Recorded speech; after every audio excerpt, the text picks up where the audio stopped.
Falando sério,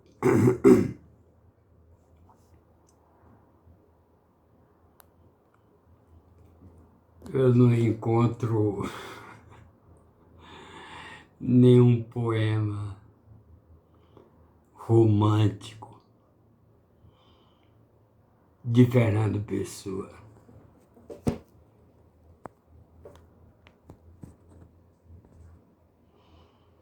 Fernando Pessoa, eu acho que ele tinha uma amargura.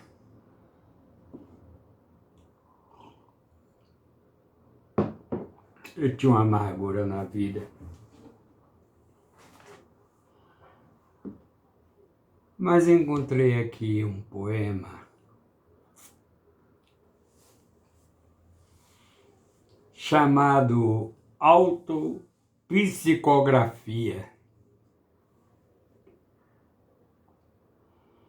O poeta é um fingidor. Finge tão completamente que chega a fingir que é dor, a dor que deveras sente. E os que leem o que escreve na dor lida, sentem bem.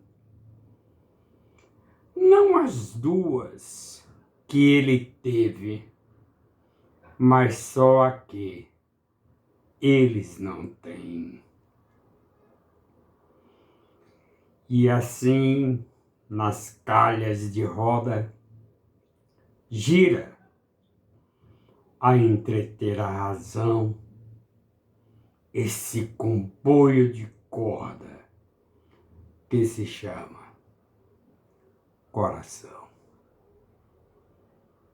Presença, novembro de 1932. Fernando Pessoa. Aliás, tem um outro poema aqui. Dizem que finjo ou minto tudo o que escrevo. Não. Eu simplesmente sinto com a imaginação. Não uso o coração. Tudo que sonho ou passo, o que me falha ou finda, é como que um terraço sobre outra coisa ainda. Essa coisa é que é linda.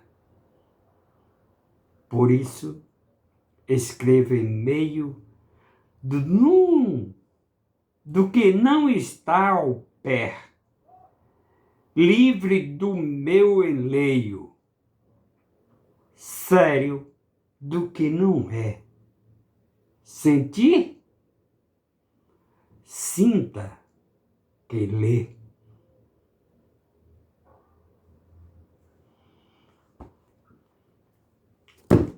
Eu revi o vídeo que eu fiz sobre essa coisa da Michelle,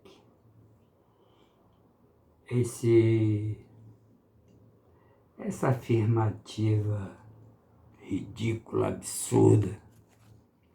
Deixei aqui para ver se melhora um pouco.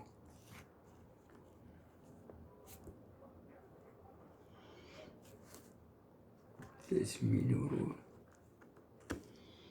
Acho que piorou. Gente, meu celular tá dando defeito. Vocês vão colaborar comigo aí. Eu comprar um celular novo agora que chegou a quinta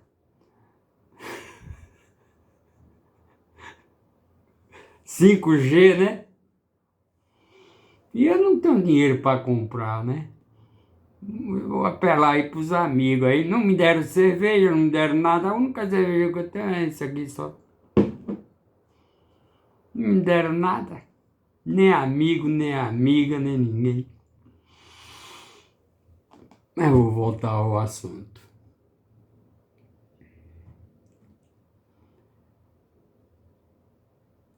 Eu vou trabalhar para destronar Bolsonaro.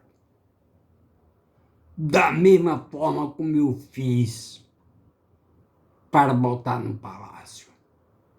Eu não conhecia aquele cão. E por isso eu fiz campanha.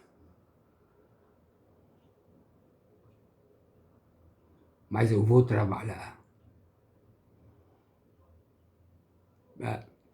para derrubar o que a gente constrói e que não presta, ao final tem que ser destruído, tem que ser acabado, tem que ser derrubado. Eu quero apontar aqui uma incoerência terrível. Como é que ela afirma que o Palácio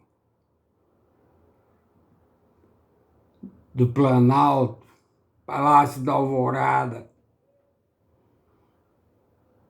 está tomada pelo demônio? Palavras dela. Palavras dela, não são minhas. E, ao mesmo tempo, ela diz que se senta na cadeira do presidente e ora e ajoelha e etc. E que Jesus está lá. Quer dizer, Jesus está misturado com o diabo? Se está tudo endemoniado, Jesus está lá sentado na presidência do governo, na cadeira do presidente? Vê a incoerência? Vê o absurdo? Deus e o diabo na terra no sol, da terra do sol. Deus e o diabo da terra do sol. Daquele cineasta baiano que agora não me vem à memória. Não me cobrem muito memória, não, que eu não tenho mais, não. É Glauber Rocha, me lembrei. De repente eu me lembro assim, mas não me cobrem lembranças, não. Eu penso, fui analista de sistema por 40 anos, e sempre que eu acreditei é que quem tem que ter guardado na memória é computador, não é homem, não é gente. Então eu levei isso adiante, não gravo nada, não gravo nada. Eu conheço as coisas, porém guardar na memória essas coisas. Mas eu queria, voltando ao caso da Micheque, já mostrei a incoerência entre dizer que o Palácio do Planalto e da Alvorada estava tomada por demônio, e ao mesmo tempo Jesus Cristo está lá dentro, sentado na cadeira do presidente. Você não vê incoerência nisso? Incoerência absurda. Jesus, Deus, não tem opositor. O diabo, ou Deus, está dentro de nós. Eu não tenho opositor. O diabo não compete com Deus. Isso é uma mitologia, uma idiotice, uma besteira. Eu acredito assim. Se você não crê em Deus, você não vive na luz, que Jesus disse: eu sou a luz, a verdade e a vida. Jesus disse que ele era a luz. Então, quem não está com a luz, está com o que é obscuro. Mas eu queria retomar o julgamento de Jesus, porque eu acho que aquele vídeo, eu faço tudo improvisado, mas eu tenho uma missão. Eu tenho uma missão. Esclarecer, modéstia à parte, através dos meus conhecimentos bíblicos, esclarecer a verdade. Eu vou relatar o que se passou com Jesus.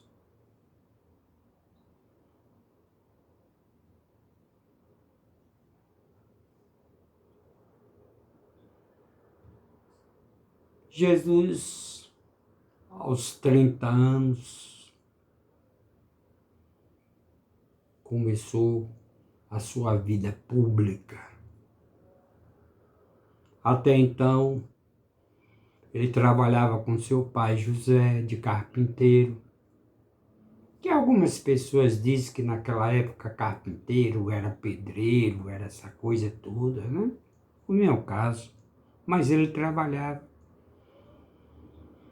Tanto assim que todas as suas parábolas, todas as suas falas estão ligadas à própria natureza. As oliveiras, semeadura, sementes, joio, trigo. Jesus era uma pessoa simples, humilde, pessoa simples. Tinha conhecimentos, mas era simples, humilde. Tanto assim que ele chamou os seus apóstolos todos humildes, pescadores. Até pessoas até mais importantes como, acho que Mateus, que era cobrador de impostos, né? Devia saber bem de contabilidade, cobrar impostos, né? Que era mal visto, inclusive, pelos judeus, porque exploravam demais, né? O Império Romano explorava demais os judeus que trabalhavam, tinham que pagar. Mas eu tenho que resumir um pouco. E Jesus, próximo da sua morte, mais ou menos, ele foi no templo. Era uma festa. Não vou falar dos 11 anos, quando ele se perdeu lá no templo, que teve um censo e tal. E Jesus ficou lá entre os doutores pregando com 11 anos. 11 anos. E Maria e José ficaram preocupados com ele. E voltaram e encontraram ele entre os doutores. Pregando, não é?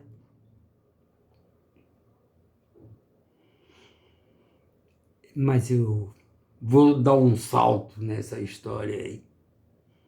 Falar dele aos 30 anos. E ele começou a pregar, pregava nas sinagogas, pregava o próprio Velho Testamento. No Velho Testamento, Jesus conhecia tudo sobre as leis de Moisés, sobre o passado do seu povo. Só que ele veio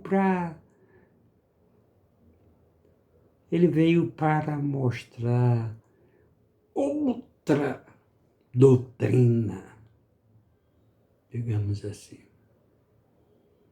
Revelar outras coisas que até então só os profetas,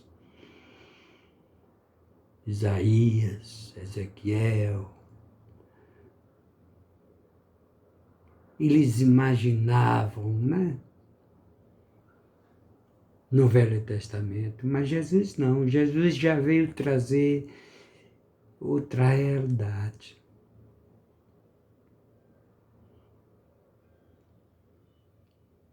E então, até que enfim, já próximo, ele fez era a véspera da Páscoa. Ele já sabia que estava chegada a sua hora.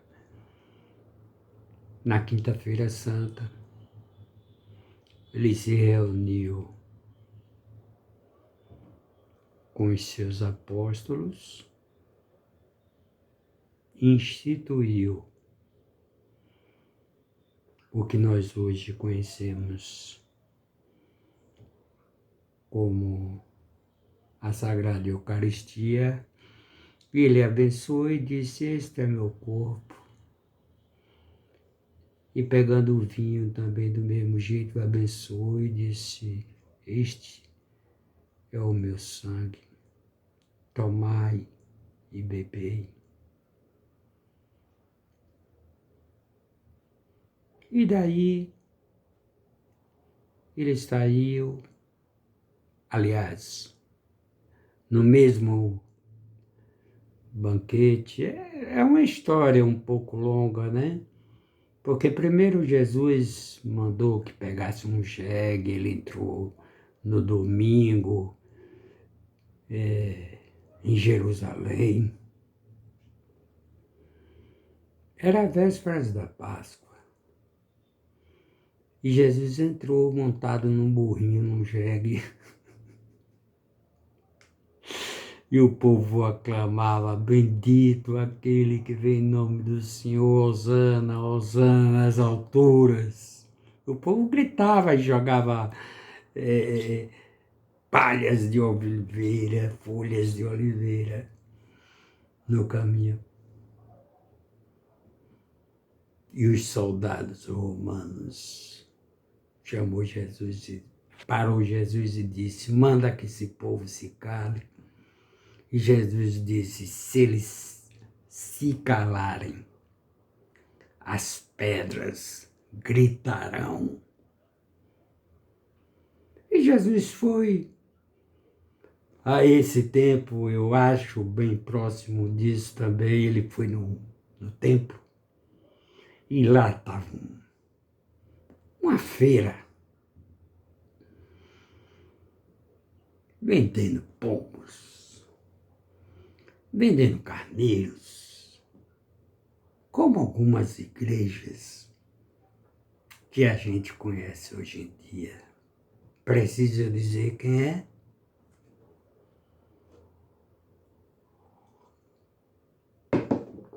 E Jesus se revoltou e derrubou todas as barracas, revirou tudo.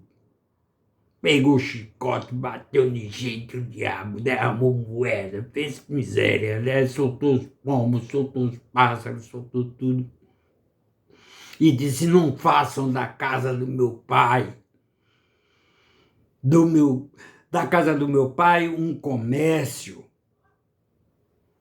É isso que eu queria que chegasse a determinadas pessoas. Não façam da casa do meu pai, que era um templo, um comércio. Então todo mundo ficou revoltado, naturalmente, com Jesus, inclusive os fariseus. E Jesus, posteriormente, foi ao templo, não dentro do templo propriamente, mas no alpendre, no terraço, na varanda, digamos assim, né? Estive lá também. E Jesus começou a pregar, muito magoado, ressentido, porque haviam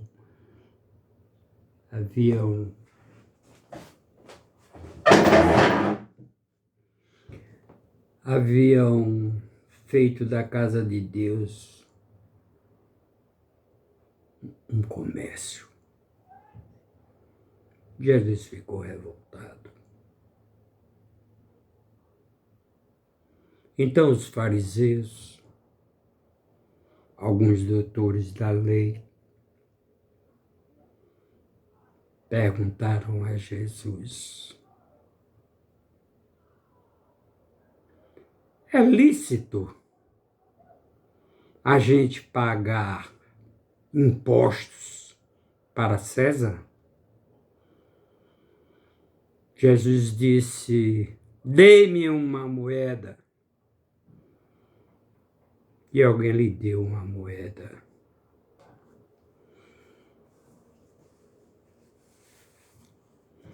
Então Jesus, olhando a moeda, disse: qual esfinge está aqui? E responderam: César.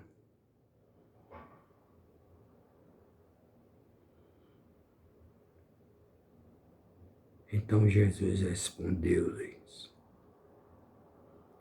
dei a César o que é de César,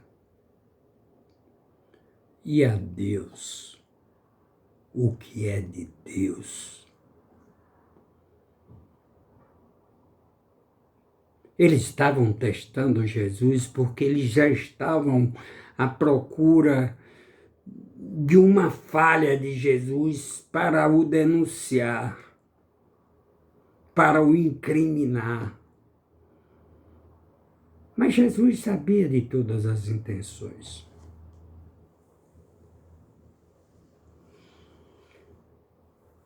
Porém, após isso, os doutores da lei, Caifás, juntamente com outros,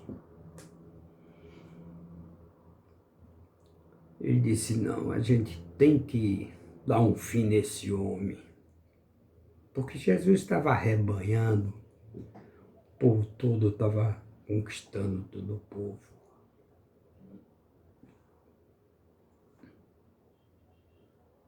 Volto a dizer, não tenho nada contra os judeus. Não tenho nenhum preconceito, até por sinal tive em Israel e graças a Deus fui muito bem recebido, tirei foto com eles.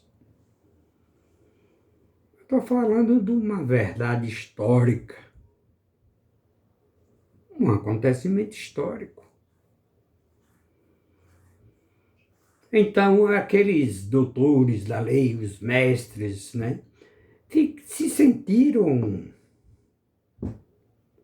por bem dizer assim, humilhados, porque Jesus estava conquistando, convertendo todo o povo. Então eles arranjaram um pretexto para condenarem Jesus.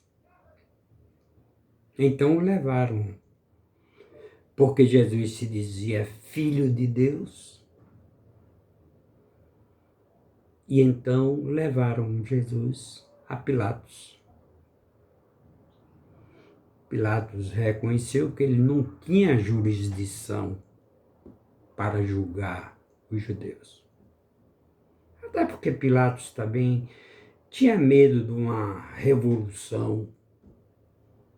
Era governador de Jerusalém, da Palestina. Então ele tinha medo de uma revolução entre o povo, que era muito comum. E ele disse, não, eu não tenho jurisprudência, ou melhor, eu não tenho poder para julgar este homem. Levem-no a César, que é o imperador. Eu tive uma Massada lá onde Herodes tinha também seu palácio e tal. Mas levem a César, ou Herodes, sei lá. Acho que era... Não, era César. Herodes é muito antes. Quando matou 2.000 crianças, porque Jesus, quando nasceu, os magos foram a ele. É outra história. E ele mandou matar 2.000 crianças para ver se matava Jesus, porque Jesus tinha nascido nessa época. Mas aí já é outra história, é César. Aí César disse, não faz parte da minha jurisdição. Levem-no a Pilatos. Ele quem deve julgar. Engraçado que a mulher de Pilatos teve um pressentimento na noite em que entregaram Jesus. Nessa altura, Jesus já estava apanhando, já estava condenado praticamente à morte. E a mulher de Pilatos teve um pressentimento e disse, olha, não se envolva com o sangue deste homem.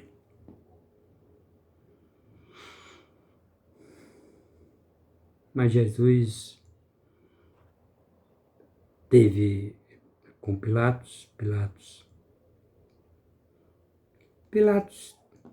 tentou livrar Jesus.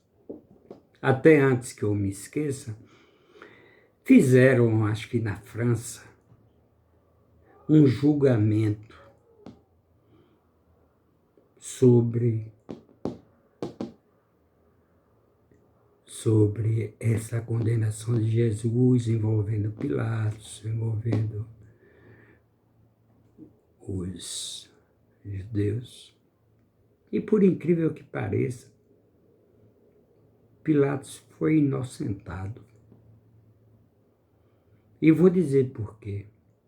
Isso foi na França, se eu não me engano. Os estudantes fizeram, que era muito comum, estudei direito também, a gente fazia simulação de júri para investigar determinados fatos, essas coisas, né? Estudei direito uns 8 semestres. Deixei de fazer direito quando eu descobri que direito não é direito. O direito não é direito. Ao caso de Lula, depois de 4 ou 5 anos vieram descobrir que não era, o Sérgio Moro não era o juiz natural.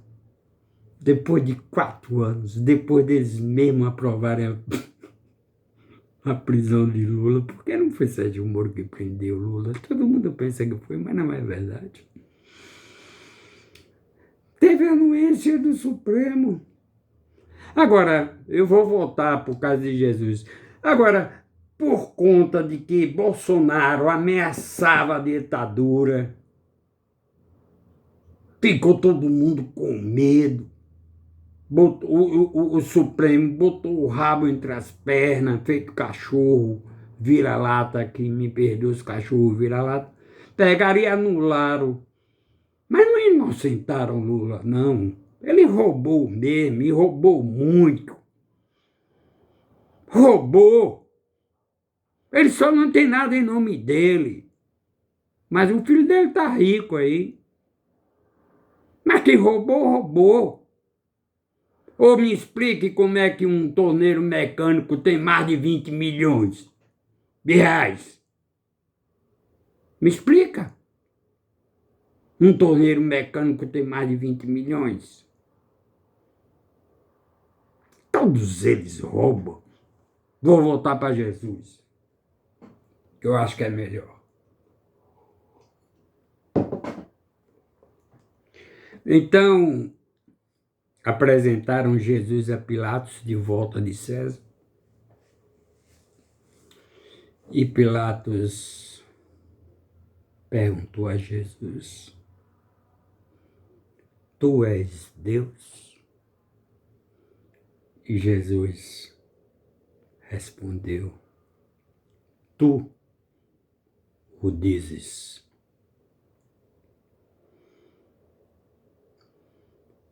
Pilato voltou a perguntar-lhe: E o que é a verdade? Jesus se calou. Ora, Jesus já tinha dito entre todos que ele era o caminho, a verdade e a vida. Mas naquele momento não interessava ele repetir isso. Pilatos então retrucou: Tu não sabes que eu tenho o poder de te libertar ou de te condenar? E Jesus respondeu: Tu não terias autoridade sobre mim se meu Pai, que está no céu, assim não tivesse permitido.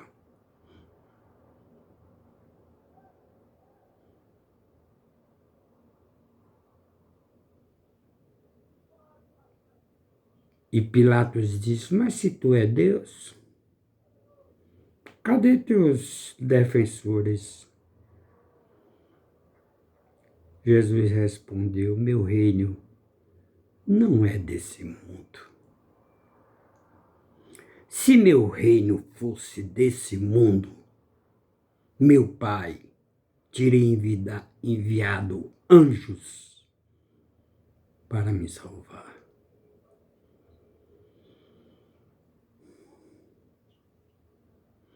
Então, Pilatos Enquanto isso, o povo ficava gritando: crucificam, crucificam, crucificam.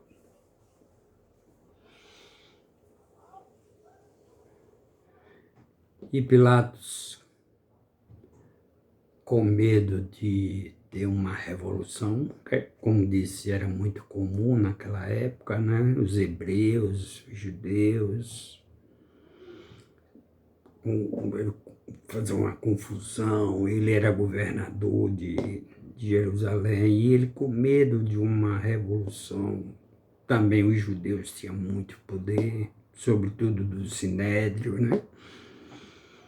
Caifás, etc, etc. Então, pediu uma bacia com água, lavou as mãos e disse: eu não tenho culpa no sangue desse homem.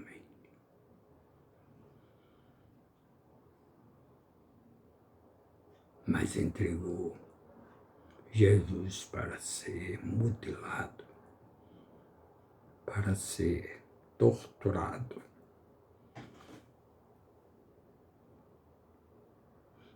Não tinha mais recurso para Pilatos. Era de costume, na época da Páscoa, o governador, como existe hoje, o nosso Código Penal vem muito de Roma. Eu estudei o Código Penal de Roma, e o nosso Hans Kens, que é positivista e tal, mas o nosso Código Penal tem muito a ver com o Código Penal de Roma. Você vê, hoje tem indulto. Aquele cara agora, Bolsonaro indutou, o Dilma indutou, Disseu, esse diabo quatro. Isso tudo vem de Roma. É uma tradição no Código Penal, um presidente, um governador, indultar um criminoso. Um indulto de Natal, por exemplo. Então, na Páscoa era comum. Pilatos, mais uma vez, tentou absorver Jesus. Eu entendo assim. Ele apresentou Barrabás e Jesus já todo mutilado, com coroa de espinho, vestido numa roupa daqueles soldados romanos, tipo... aquelas vestes de imperadores, de coisas, né? Vestiram, tanto que quando Jesus morreu, repartiram a sua veste, né? Cada um tirou um pedaço da importância que representava essa veste de Jesus. Então, Pilatos ainda pela última vez tentou salvar Jesus, oferecendo ao povo, que era costume da época, a Páscoa: quem quereis que vos solte? Jesus ou Barrabás? Barrabás era o maior criminoso que existia na época, um ladrão, um assaltante. E o povo gritou: Barrabás, Barrabás, Barrabás. E Pilatos libertou Barrabás e Jesus foi condenado à morte. Morte de cruz. Talvez que ninguém tenha assistido todo o outro vídeo que eu fiz, que agora eu acho que eu completei algumas ideias. Após Jesus ser torturado, já com coroa de espinho, todo ensanguentado, fraco, porque Jesus, na véspera da sua prisão, Jesus estava no Horto das Oliveiras. Ele perdeu a noite inteira rezando, angustiado, sabia que havia chegado a sua hora. Por 3 vezes ele foi ter com os apóstolos, e os apóstolos estavam dormindo. Eles não entendiam o que Jesus haveria de passar. E Jesus foi ter com os apóstolos mais 2, 3 vezes talvez. E Pedro estava lá dormindo, os apóstolos dormindo, no Monte das Oliveiras, em Getsêmani. E Jesus angustiado, porque sabia que o tanto que ele ia sofrer, não é? Tanto que nessa oração ele pede: Pai, se possível, afasta de mim este cálice. Mas, se for da tua vontade, eu aceito. Então Jesus está praticamente 2 noites sem dormir, angustiado, aflito. Ainda recebeu todas as chicotadas, todas as coisas, né? Teve que carregar sua própria cruz.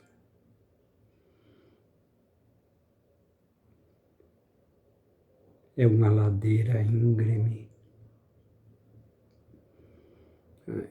Até o Gólgota, onde está lá o sepulcro, onde está o templo, o santuário do templo.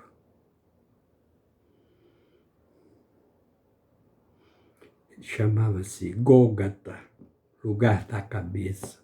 Era um lugar fora da cidade, porque a cidade de Jerusalém ela é circundada por muralhas. Então toda pessoa que era sacrificada, crucificada, ficava lá exposto para que todo mundo visse o exemplo,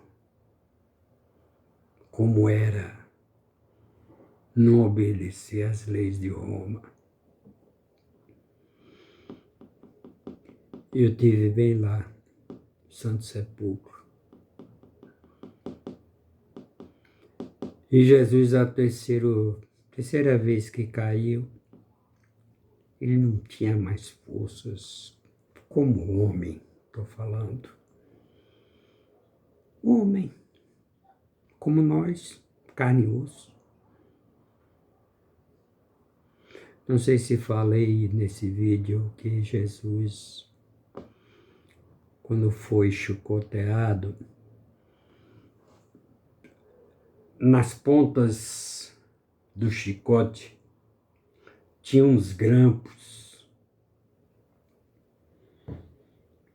E na hora que os soldados batiam em Jesus, esses grampos pregavam na carne. E eles arrastavam, lascavam tudo. Lascava tudo.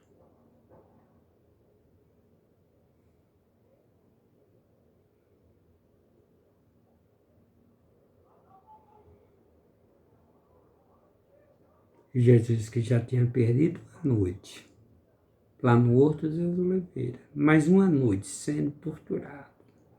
Como é que ia aguentar carregar uma cruz?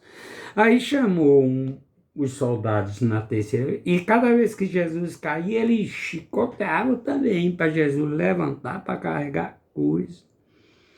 Mas chegando na terceira vez, na terceira caída, eles viram que Jesus já não tinha a mínima condição de carregar aquela cruz. E aí foi que chamaram, hoje eu estou me lembrando, um homem que vinha do campo, chamado Cirineu, e botou este homem para terminar. de carregar a cruz de Jesus até o holocausto, até o monte chamado Gólgota. E lá Jesus foi crucificado, quebraram-lhe as pernas e, por fim, porque era véspera da Páscoa, né? Eles, para ter a certeza de que Jesus estava morto, um soldado, que realmente agora eu não me lembro o nome, mas enfiou-lhe uma lança no coração, para dizer agora pronto, está morto. E daí jorrou sangue e água. Eu não pretendo causar divergência entre evangélicos. Minha mãe morreu numa igreja evangélica, apesar de que ela foi muito católica há muito tempo. Eu fui seminarista há 10 anos. Eu tenho tia, eu tenho sobrinha, eu tenho irmã, que são evangélicos. Tenho cunhada, muita gente que são evangélicas. O que eu, quer dizer, não vou dizer condeno, porque eu não sou ninguém, não sou nada, mas o que eu acho estranho, no mínimo, para dizer, o que eu acho estranho, é os evangélicos aprovarem esses absurdos. Não quero dividir ninguém. Eu não quero julgar ninguém. Não faz parte de mim. Deus é que vai julgar cada um de nós, nossos corações. Agora, se você vê alguém fazendo arminha,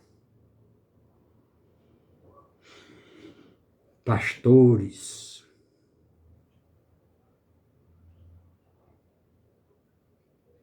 para dizerem que aquilo é um sinal, vou lhe dizer se você não entende.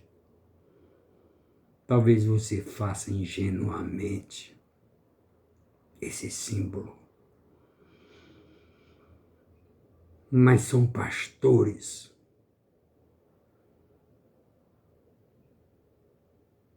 como dizer, fariseus ou falsos profetas vestidos em peles de ovelhas.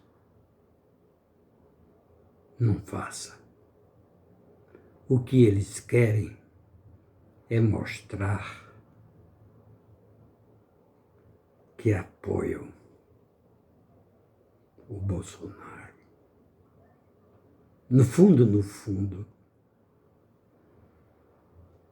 eles recebem.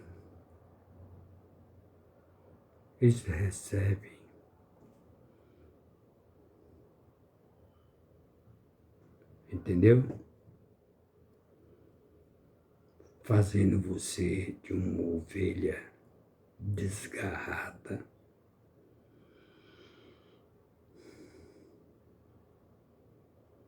Eu sinto muito que você não tem a capacidade de entender isso. Você não ganha nada em fazer isso. Mas eles, ó, bufunfa. Sabe o que é bufunfa? Dinheiro para dizer que está apoiando o presidente. Liberaram agora 2,6 bilhões das igrejas evangélicas, não das igrejas, das suas empresas. Edir Macedo, aquele outro ignorante que usa um chapéu que não sabe nem ler, aquele era um retireiro de leite, brigou com Edir Macedo, abriu uma igreja da Mundial. Esse Malafaia, tudo ladrão, tudo ladrão. Tem igrejas evangélicas sérias. Eu já disse que eu tenho tia, respeito minha tia, tenho sobrinha, respeito minha sobrinha, tenho sobrinho, respeito meus sobrinhos, meus primos. Mas que anda em igreja direita, não essas porcarias que inventaram aí. Eu vou lhe contar uma história que você pode dizer que é mentira. Eu vou lhe contar uma história. Alguns anos atrás, eu fui convidado para ir a uma casa de uma senhora. Diga que é minha mentira. Pode dizer, não me incomoda não, mas escute. E eu fui na casa dessa senhora e tinha lá um rapazinho que era sobrinho dela, uma coisa assim, desse jeito, sabe? Diz que abriu uma igreja. A mulher ficou espantada. Eu fiquei na minha, não declarei, porque eu estava num lugar meio já estressante.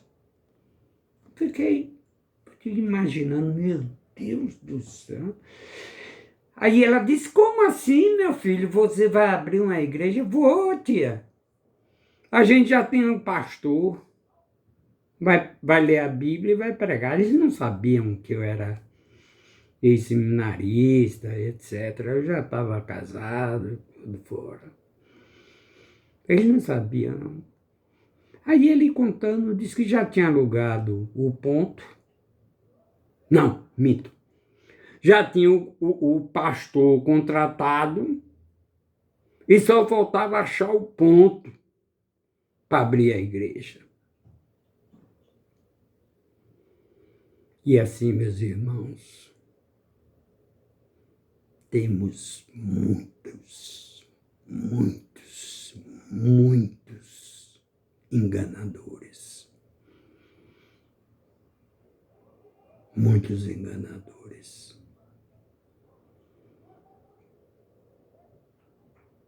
Muitos enganadores.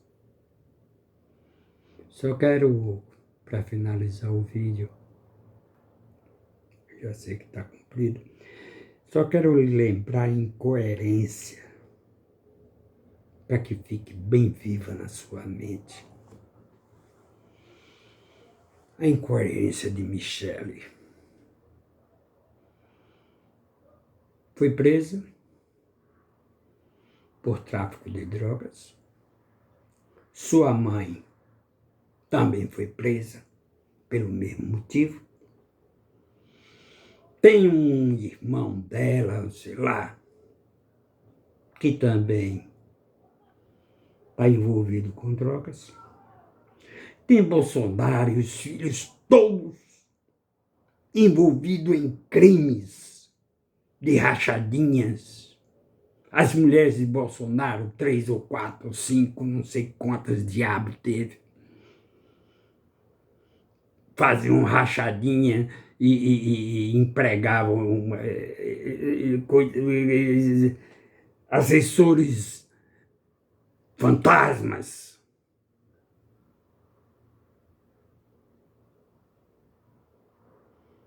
Um filho dele agora comprou uma casa. Ele diz que foi 6 milhões. Outras pessoas falam que é 12 milhões. Agora, claro, ele chega, bota aí registro 6 milhões. Mas pelo que dizem, 12 milhões. Esse filho dele, o mais novo, tem um carro de 120 milhões. Não conhece nem a carteira de trabalho, não conhece. E abriu uma empresa aí, tráfico de influência. Não vou dizer que roubou, porque ele não é nada. É um menino. Tráfico de influência. Meu irmão, ô Jesus, eu não quero mais voltar a falar nessas coisas, não. Eu achei que eu tinha uma preocupação que no outro vídeo passado, eu acho que eu não esclareci, porque o primordial aqui, o mais importante, é você conhecer a Bíblia, você conhecer a palavra de Deus. Esse é meu objetivo. Não quero polêmica com crente, nem com coisa, não quero não. Eu acho que o meu dever, minha missão, é passar os meus conhecimentos bíblicos de paz, de amor. Não tenho inimigo na minha terra, na minha vida, não tenho, não tenho. Não tenho, nunca fui assaltado, andei bebendo por vários lugares ruins, entrei em brega, tem tudo que é diabo que você imagina, eu andei. Mas Deus sempre andou comigo. Em qualquer lugar que eu fosse, Deus estava comigo. E esse mesmo Deus e esse mesmo Jesus que eu tenho na minha mente, que chegue até você. Que Deus lhe abençoe. Viva na graça dele. Hoje eu nem comi. Até agora eu não comi nada. Comi uma frutinha de manhã. Mas isso não me faz falta. Não faz não. Não me faz falta não.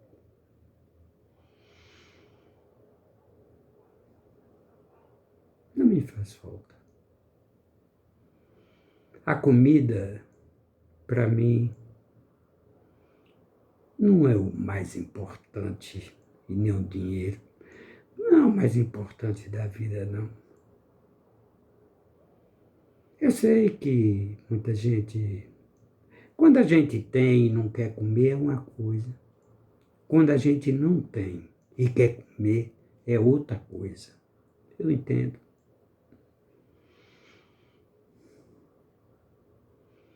Só para concluir,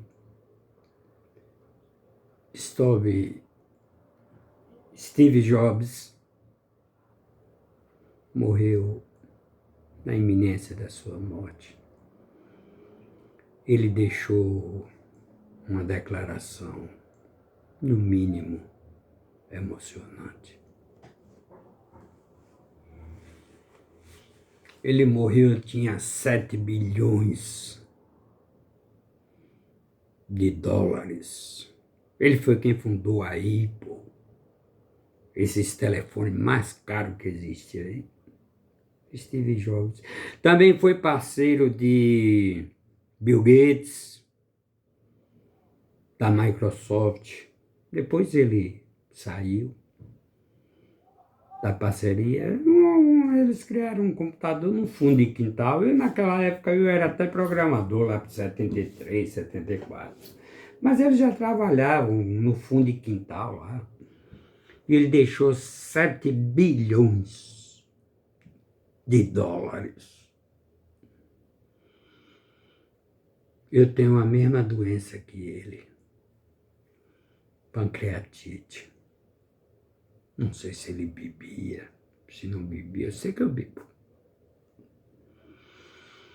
Mas ele fez uma declaração. Ele disse, eu tenho dinheiro para contratar o melhor especialista em qualquer área, mas não tenho dinheiro para contratar uma pessoa que possa carregar a minha doença. E ele morreu com 56 anos.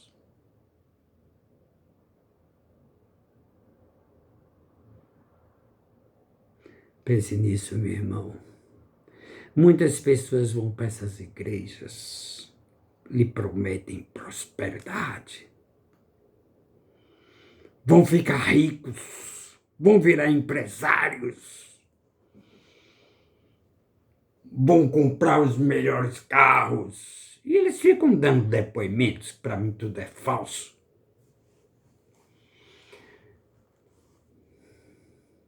Lembre-se, Jesus, quando entrou em Jerusalém, entrou montado num burrinho, num jeguinho. Ele não entrou em cavalos bonitos, ele entrou num jeguinho, num burrinho.